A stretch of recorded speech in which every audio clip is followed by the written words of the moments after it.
Salut à tous, aujourd'hui j'ai pas mal bossé, j'ai pas mal écouté de podcasts YouTube et l'algorithme faisant, j'ai eu pas mal de vidéos et de podcasts sur l'eau. Alors je vous le dis tout de suite, je ne vais pas parler du fameux maraîcher qui cultive sans eau, hein.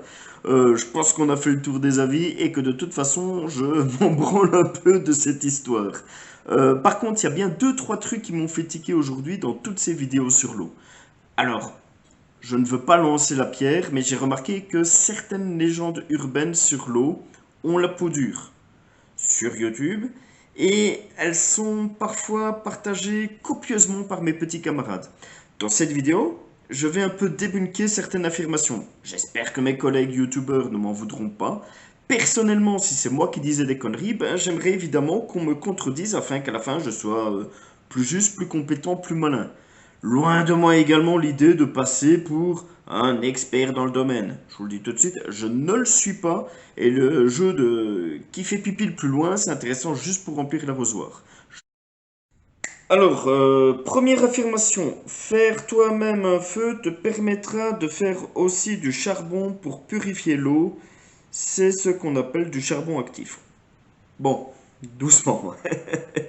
Le charbon et le charbon actif, c'est pas la même chose. Alors oui, c'est du charbon, mais celui qui est dit actif a en fait été traité de façon bien particulière pour augmenter considérablement ses facultés d'absorption dans le cadre de la filtration par exemple. Ce n'est pas parce que vous avez fait du charbon que celui-ci sera d'office du charbon actif. Cette nuance semblait importante à préciser quand même. Alors, deuxième affirmation. Faire bouillir de l'eau augmente les polluants, donc ça sert à rien, c'est même dangereux.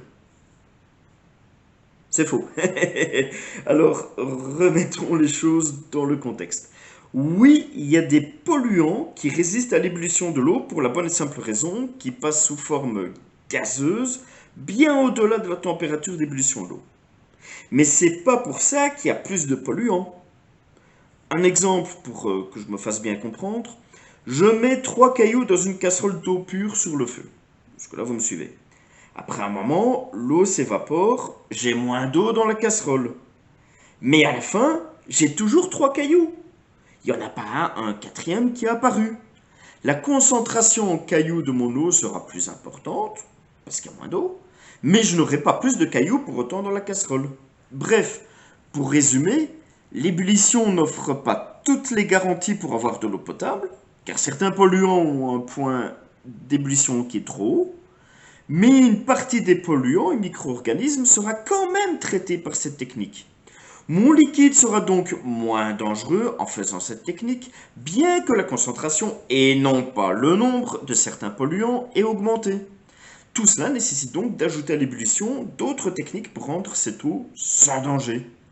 Je pense que c'est un peu plus précis comme message. N'ayez pas peur de l'ébullition, c'est pas parfait, mais c'est pas dangereux pour autant, et c'est certainement moins dangereux que rien faire. Troisième affirmation, l'eau de pluie n'est pas minéralisée et donc une stratégie à long terme sur ce moyen n'est pas viable. Affirmation un peu catégorique quand même, tout simplement parce qu'il suffit de reminéraliser cette eau soi-même lors de tisanes ou avec du sirop maison par exemple. De plus, le déficit de minéraux peut être aussi comblé en partie par la nourriture et en règle générale, il existe plein de techniques pour minéraliser l'eau sans grosse technologie. Donc, être aussi affirmatif en disant que c'est pas une stratégie viable, je ne pense pas. Je pense qu'il faut être conscient du problème, mais pas en faire un orage pour autant. Quatrième affirmation, toujours sur l'eau de pluie n'est pas polluée.